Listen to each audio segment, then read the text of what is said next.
Boa tarde, meus amigos. Estamos de volta com a nossa série de vídeos Vamos Juntos, que é um vídeo produzido pelo meu canal, professor Robson Barbosa, para tornar a comunidade do Instituto Federal mais próxima, fazer esse acolhimento em tempos de pandemia, levando sempre para vocês pessoas interessantes, pessoas que podem contribuir com o avanço do conhecimento, com o avanço da sociedade.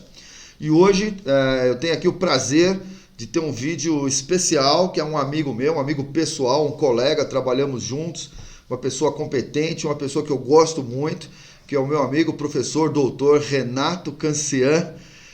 Trabalhamos durante um bom tempo, fizemos alguns estudos juntos, e é uma pessoa que eu tenho grande admiração, grande apreço. Renato, eu queria te agradecer por ter liberado espaço aí na tua agenda para estar com a gente aqui. Então seja bem-vindo aqui nesse espaço do Vamos Juntos. Obrigado, Renato. Olá, professor Robson e demais ouvintes, muito grato pelo convite para discutirmos temas aqui da área relacionados com o cenário político e social do Brasil. Eu estou muito contente com o convite, porque é uma oportunidade a gente se reencontrar para debatermos esses temas. Legal, Renato, legal. Bom, primeira coisa, Renato, fala um pouquinho da sua carreira, se apresenta um pouco para nós, o que que você, como é que é a sua formação, o que que você tem feito para os nossos amigos?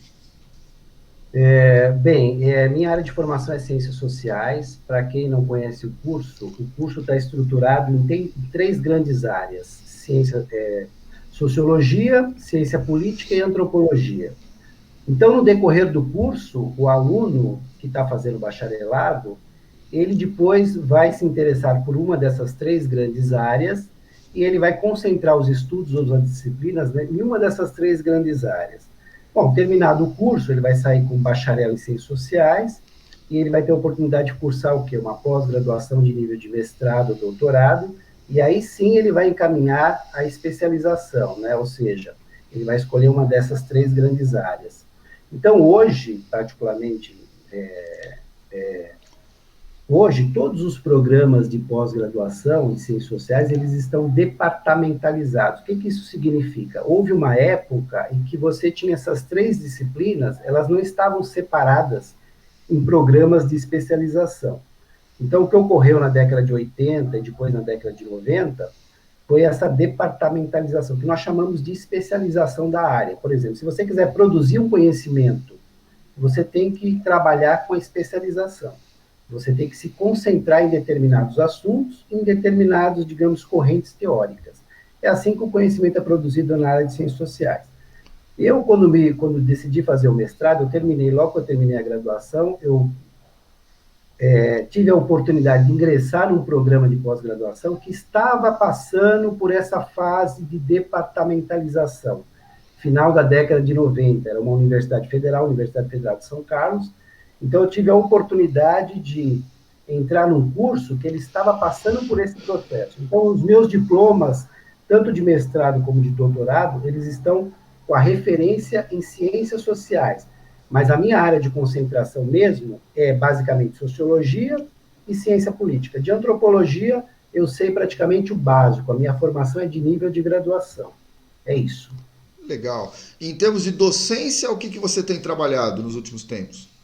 Olha, nesse período particular de pandemia, eu tenho aproveitado, é uma oportunidade para reler, né, digamos assim, autores assim que já tinha esquecido, estavam guardados ali na estante. Eu procurei relê-los, né, ou seja, o que a gente tem que fazer é isso, né, a gente tem sempre que recuperar esses Não, autores, Eu tô, né. eu, eu tô rindo porque eu também estou relendo, coincidência, nós nem combinamos isso antes, mas eu tô sorrindo aqui porque eu também estou lendo autores antigos, algumas bibliografias assim básicas, né, clássicas, que a gente deixa passar assim, tô lendo República, né, tô lendo Durkheim, a gente tô lendo coisas antigas assim, tô recuperando leituras, né? Por isso que eu tô sorrindo aqui. Na nossa área, a área de humanidades, ela tem uma particularidade. Você pode ler a quantidade de livros que você quiser. É bom que leia, porque a área de ciências sociais é um curso basicamente de leitura.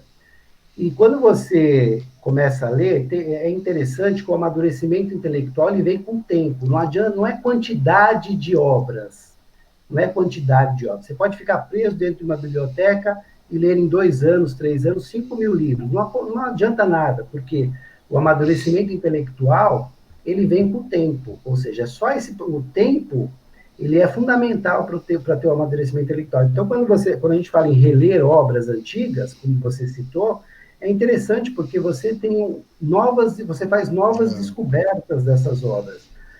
Você percebe coisas que você não percebia antes. Mas por quê? Porque você amadureceu intelectualmente. Então, nesse sentido, é um exercício muito interessante e que nunca tem fim. Achar que você vai se formar em ciências sociais e falar, bom, eu já li tudo que tinha que ler, então agora está completa a minha formação. Não, é contínuo e progressivo, né? É contínuo e progressivo. Então, eu tenho feito isso. Legal, legal. Então, eu também estou relendo alguns clássicos aí. Renato, você citou três áreas, né, das ciências sociais: a antropologia, a sociologia e a ciência política. Você podia resumir, assim, em poucas palavras, cada uma das três áreas para quem está nos assistindo e se interessa por essa área? Olha só, vamos falar um pouco da sociologia em geral. A sociologia, ela é o quê? Ela é uma área do conhecimento que ela consegue se firmar no século XIX, ela aparece no século XIX, né?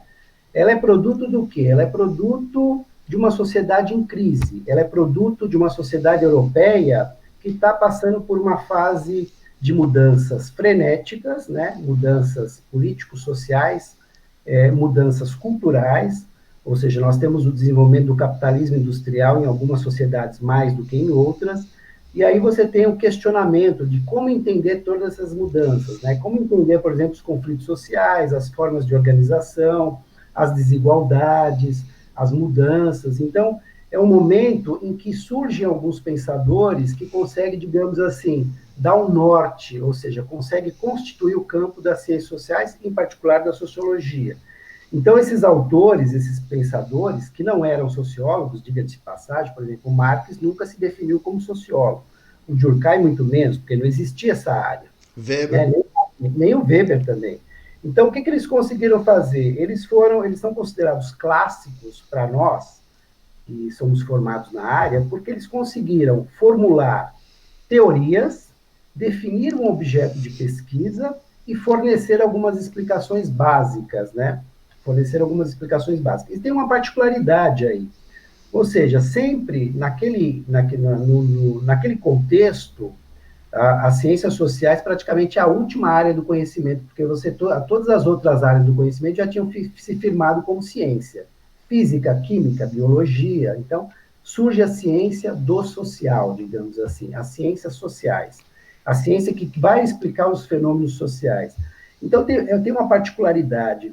Eu acho que houve uma tentativa inicial de se criar uma teoria completa e totalizante, digamos assim, da vida em sociedade.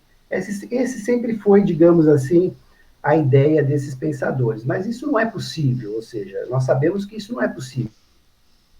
Ou seja, as leis que governam a mudança social não são as mesmas leis da física, da biologia, da Claro, química, ou seja, o comportamento social é muito mais diverso, né? claro. Então, para que se cria essas áreas? Essas áreas que são criadas como ciência política, sociologia e antropologia, são porque cada uma dessas áreas vai tentar entender um aspecto da sociedade, ou seja, alguns fenômenos que são característicos daqueles aspectos da sociedade. E é por isso que você tem essa divisão. Ou seja, toda tentativa de se criar uma teoria globalizante, ela fracassou. Houve uma época que se acreditava que o marxismo e o materialismo histórico, ele era uma teoria completa, ou seja, nós não precisávamos mais de nenhuma teoria social, porque o marxismo e o materialismo histórico explicava tudo. Mas, na verdade, isso foi um engano, né? Na verdade, nós sabemos que não explica tudo, não dá conta da totalidade. Então, essas áreas surgem, e mais interessante do que isso, é que cada uma dessas áreas, ela se subdivide ainda mais. Porque eu falei da departamentalização, da especialização, como ocorre em qualquer outra área do conhecimento. Ou seja, se você quiser produzir conhecimento em biologia, em química, em física, você vai ter que se especializar. Claro. Né? Você vai ter que se especializar. Então, essa ideia de uma teoria completa é, na verdade, um engodo. Certo. Então, a sociologia, em resumo, é a área que estuda os sócios, as relações das pessoas, não é isso? As relações sociais, os processos sociais, sejam os processos sociais, né, e as mudanças sociais. Basicamente é isso. Muito bem. E qual a diferença das três áreas? O que você diria? Como é que você diferenciaria, por exemplo, a antropologia é o estudo do ser humano quanto elemento dessa sociedade, o elemento uno, é isso? E aí a política é o estudo das forças dos grupos da sociedade? Está muito fora É, essa definição? não está muito fora. O que acontece é o seguinte: essa é uma pergunta muito interessante. Olha só. Por exemplo, a área de ciência política, dentre as áreas que compõem as ciências sociais, a área de ciência política foi praticamente a última a se constituir e a se especializar. Agora, você tem que definir um tema e quais são os objetos de pesquisa e os processos que o cientista social vai estudar. Então, essa é uma definição que, na verdade, ela é construída ao longo desse período que eu estou dizendo da institucionalização do conhecimento na área de ciências sociais, ou seja, na Alemanha foi um processo, nos Estados Unidos foi um processo, na Inglaterra foi um processo, ou seja, então, aqui no Brasil, por exemplo, qual que é o início dessa institucionalização? É a criação da Universidade de São Paulo e do programa Da de ciências FEFELESH. sociais, exatamente, em 1934, ou seja, os paulistas perderam a Revolução de 32, a Revolução Constitucional, e depois, logo em seguida, a elite paulista cria a Universidade de São Paulo e convida muitos professores que... Levi Strauss, o mais famoso. Isso, Levi-Strauss, Radcliffe Brown, Malinowski, todas essas figuras proeminentes que ajudaram a constituir o campo da sociologia, das ciências sociais em geral, eles vieram para cá. Então, assim, é diferente, né? Você pode perceber que a origem das ciências sociais no Brasil é muito diferente desses países centrais da Europa Ocidental. Então, o que acontece? Você tem esses campos de especialização que cada um dão conta de um aspecto da sociedade. Por exemplo, vou estudar comunidades indígenas. É próprio da antropologia, porque tem problemáticas ali que a antropologia dá conta daquele. Por exemplo, formas de organização do parentesco. A antropologia tem muito mais, digamos assim, muito mais conhecimento teórico nessa área do que a ciência política e do que a sociologia. Certo? Movimentos sociais urbanos, por exemplo, movimento operário. Então, nós temos a sociologia dá conta disso. E uma diversidade de outros exemplos que eu poderia citar aqui, mas mas basicamente essas áreas se especializam porque os objetos de pesquisa, eles são distintos. E o interesse por cada problemática vai exigir de você o quê? Correntes teóricas distintas. Né? E tem uma particularidade, desculpa interromper, mas tem uma particularidade. No caso da antropologia, ela é uma área muito mais suscetível à interdisciplinaridade do que a sociologia e a ciência política. Ela é muito mais suscetível a isso. Então, por isso que a antropologia, ela estabelece uma interlocução com várias outras correntes do pensamento ou outras teorias. Por exemplo, psicologia, biologia, porque como está falando do desenvolvimento cultural, do desenvolvimento humano, certamente ela vai ter que entrar em interlocução, porque ela não é uma área totalizante, ela não tem uma teoria completa e totalizante dos fenômenos sociais que ocorrem. Acho que nenhuma área, né, Renato? Na verdade, é uma das visões que nós temos. Visões que nós temos visto, é uma frase horrível, mas dos aspectos que nós temos visto é que parece-me que todas as áreas, inclusive as áreas das ciências exatas, elas acabam percebendo essa multidisciplinaridade natural do ser humano, não é? Por exemplo, eu já vi discussões sobre o comportamento do engenheiro, as ideias do engenheiro sendo afetadas pelas suas relações pessoais, pelo contexto histórico dele, o contexto social, que também afeta, né? Então, a sociedade humana ela é multidisciplinar e é natural que as várias vertentes, as várias linhas do pensamento humano, elas não tem como evitar que umas não interfiram nas outras, não é? A cultura interferir nas nossas formas de pensar, nas nossas criações artísticas e culturais, né? E isso impacta nosso desenvolvimento tecnológico e demais, né? A sociedade, no final das contas, ela é multicultural, ela é interdisciplinar por natureza, né? Por natureza. Deixa eu te fazer uma pergunta. Não é normal que você pergunte para um garoto o que você vai querer ser quando crescer. Talvez Max Weber tenham respondido isso, né? Ok. Mas tirando essas exceções, esses extremos da régua, não é natural que você pergunte a um jovem o que você vai querer ser quando crescer e ele responda sociólogo, né? Um menino com 12 anos, 13 anos aí. Então, quando é que o Renato Cancian conheceu essa área? Como é que isso se desenvolveu? Como é que você chegou nesse caminho? O que você acha?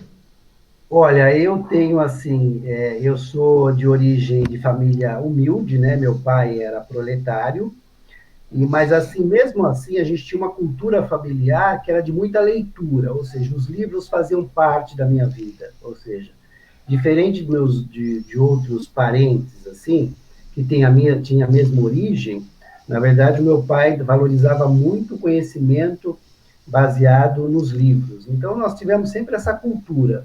E eu lia enciclopédia. Claro que hoje falar que você vai ler enciclopédia é algo Sim. assim absurdo, mas aquele tipo de conhecimento te dá certos assim, tem certos atributos importantes aí. Então, por exemplo, de história, eu me dedicava muito a ler livros de história, a livros de ciência, ou seja, então essa área das ciências sociais, em particular da história, da sociologia, da área de política, isso sempre me interessou. E eu acho que o estopim para isso foi aquela crise que nós tivemos do impeachment do presidente Collor, né, no final da década de 80, início dos anos 90, que me fez ir para a área de ciências sociais. Eu tinha uma vontade muito grande de ir para a área da biologia. Eu gostava muito, sempre gostei dessa área da biologia. Mas aí eu mudei e gostei. Eu acho que você experimenta, né? Você tem uma vivência nessa área, você experimenta. Eu comecei meus estudos na Pontifícia Universidade Católica de São Paulo e logo em seguida eu mudei para a Universidade de São Paulo. E aí, logo em seguida, terminando a graduação, eu fui para a pós-graduação em São Carlos. Eu acho importante você mudar de instituição. Tem pessoas que fazem graduação, mestrado, doutorado, tudo na mesma instituição. Eu tinha uma vontade grande de conhecer outros cenários, outras instituições, outros contextos. Então, a USP, no final da década de 90, estava um pouco de saco cheio da USP, e falei, não, vou para outra São instituição. Carlos. Para São Carlos, e lá tinha um programa que tinha sido criado há pouco tempo, um programa de pós-graduação, e eu investi nessa minha formação na área de ciências sociais lá. Conheci pessoas muito interessantes, e era um programa claro que não se compara com a Universidade de São Paulo, nada acho que talvez se compare com a Universidade de São Paulo Claro. naquele contexto. Mas é um programa interessante, eu acho que valeu a pena. Legal. Renato, a sociologia, ela é para todos, assim? Como é que você está vendo a sociologia nos dias de hoje? Nós estamos vendo um país muito polarizado, não é?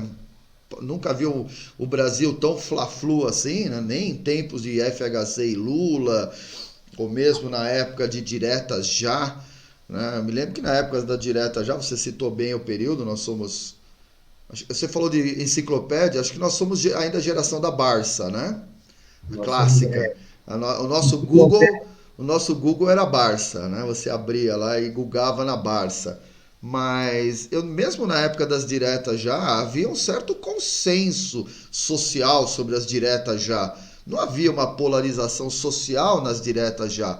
Havia uma briga em termos da sociedade com o Congresso, né? Depois, mesmo na época do Fernando Henrique com o Lula, o Fernando Henrique e o Lula sempre foram muito próximos ideologicamente, nas suas ideias, né? O Fernando Henrique nunca escondeu, pelo contrário, a admiração, a amizade e vice-versa. Aquelas brigas, aquelas críticas, era óbvio, ainda eram óbvias que eram brigas de eleitorais, né? Brigas na época de eleitorais. Tanto a gente lembra da satisfação do Fernando Henrique entregando a faixa para o Lula, era notório isso, não é? Então, o país nunca foi tão polarizado como hoje, não é? Como é que você vê a sociologia no Brasil hoje? Que ferramentas que ela nos dá para nós entendermos esse Brasil contemporâneo aí? Olha só, Robson, eu falei do período, você falou do período das diretas já, eu estava pensando mais na crise do governo Collor. Naquele período das diretas já, eu era adolescente ainda, eu não tinha ainda noção do que eu iria fazer, né? Eu estava terminando o colegial, mas ainda não tinha noção. Acho que eu sou um pouco mais velho que você. Então, eu acho que me afetou de uma maneira diferente. Mas é importante que esses contextos de crise, eles trazem um ensinamento, né? Tanto para o leigo quanto para o pesquisador que é formado em ciências sociais. Então, assim, a minha área em particular, o que que a gente percebe? Tem duas realidades aí. Tem a realidade da área acadêmica, que está basicamente institucionalizada, ou seja, a produção do conhecimento na área de ciências sociais de nível acadêmico, ela não deixa nada a desejar com outros países, muito embora nosso desenvolvimento nessa área tenha sido muito mais marginal e tardio do que em outros países, né? Nós sabemos disso, ou seja, nós sabemos que, né, e essa é uma realidade, então não deixa nada a desejar. A outra realidade é da sociologia como uma disciplina do ensino secundário, ou seja, uma disciplina escolar. Se você perceber a realidade dessa disciplina, ela é, digamos, inconsistente, ou seja, ela é transitória. Em alguns momentos ela foi obrigatória, outros não. Então, isso atrapalha muito, digamos assim, estruturar uma área de uma disciplina escolar que tenha, digamos assim, consistência teórica e proposta pedagógica. Esse é um problema, né? Agora, nós estamos lidando com uma área que, digamos assim, não tem assim essa capacidade, digamos assim, de explicar todos os fenômenos ou tudo o que acontece, de prever eles. Você pode até explicar, mas você não pode prever, né? Ou seja, se a gente pensar no Brasil da década de 90, a gente nem olha para trás, a gente fala assim, bom, o que aconteceu com esse país? Parece que nós saímos do trilho e não temos mais nenhuma condição de voltar ao trilho, né? Já parece isso. Então, a gente tinha muito mais confiança num projeto de transformação político do país, e hoje eu acho que isso se perdeu. Agora, para mim, para nós que estamos nessa área de humanidades, eu acho que isso causa um mal-estar ainda maior do que para o leigo. Eu penso assim, bom, o que aconteceu com esse país? Se aquelas nossas certezas, elas se transformaram em incertezas, ou seja, para você ver como é mais complexo do que isso, né? Para você ver como é mais complexo do que isso. É verdade. Bom, nós vamos dar uma paradinha por aqui nesse primeiro bloco. Voltamos em seguida com mais certezas ou incertezas com o professor Dr. Renato Cancian. Você nos aguarde e assista a segunda parte desse bate-papo gostoso aqui.